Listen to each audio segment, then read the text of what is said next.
मंच पर उपस्थित सभी सुधीजनों एवं कार्यक्रम में सम्मिलित सभी साथियों को मेरा सादर नमस्कार। अभी अभी दीपावली का त्यौहार समाप्त हुआ है। अभी तो सबकी थकान भी ठीक से नहीं उतरी होगी। वैसे इस बार कोरोना के कारण वो पटाखे चलाने पर सरकारी पाबंदी होने के कारण प्रदूषण कम हुआ। आज आपके सामने मैं एक बाल कथा प्रस्तुत करने जा रही हूँ, जो मैंने 3-4 साल पहले इसी विषय पर लिखी थी। कहानी का शीर्षक है दिवाली की रात।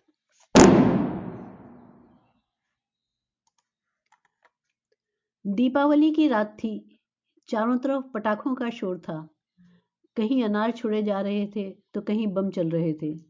कहीं रॉकेट शू शू कर आसमान में सितारों से गले मिलने के लिए उड़े जा रहे थे, तो कहीं लंबी सड़क पर एक कोने से दूसरे कोने तक बिछी हुई लड़ियों की श्रृंखला आने जाने वाले राहगीरों को त्रस्त करती जोर के धमाकों के साथ बजती ही चली जा रही थी।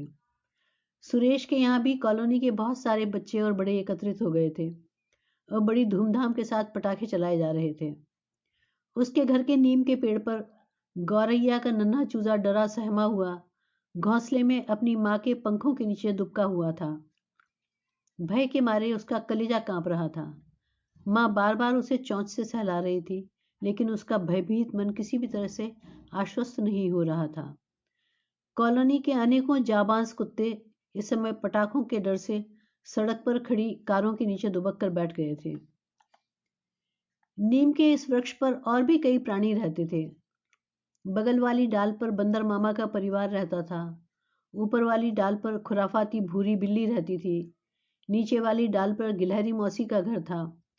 आम दिनों में तो चूजों को इन लोगों से भी डर लगता था, लेकिन आज सबकी मनोदशा पटाखों के कानफोड़ू शोर के मारे एक सी हो रही थी।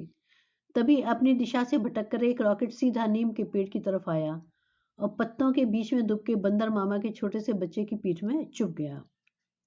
बच्चा पेड़ से नीचे गिरा धड़ाम। बंदरिया मामी गुस्से से एकदम आग बबूला होकर जोर से चिचियाई।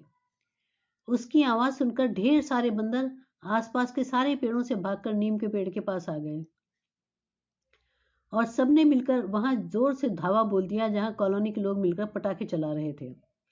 कोई फुलझड़ी का पैकेट लेकर भागा तो कोई अनार का। किसी ने झिलझिल का पैकेट फाड़ डाला तो किसी ने बम का पैकेट हवा में उछाल दिया। लोगों में हड़कंप मच गया। बंदरों की ये आफत कहां से टूट गई। इस सारे तमाशे के बीच मामी अपने बच्चे को सीने से चिपटाए व्याकुल स्वर में क्रंदन कर रही थी। सुरेश के पापा की नजर उस पर पड़ी तो वे फौरन सब समझ गए।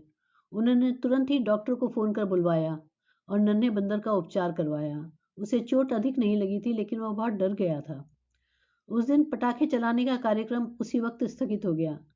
सुरेश के पापा ने सबको बड़े प्यार से समझाया कि ऐसी आतिशबाजी चलाने से हमको बचना चाहिए जिस पर हमारा कोई नियंत्रण ना हो। इंसानों के अलावा हमारे आसपास के परिवेश में अनेकों प्राणी रहते हैं जो हमारे दैनिक जीवन का अभिन्न अंग हैं। हमें उनकी सुरक्षा और सुविधा का भी ध्यान रखना चाहिए।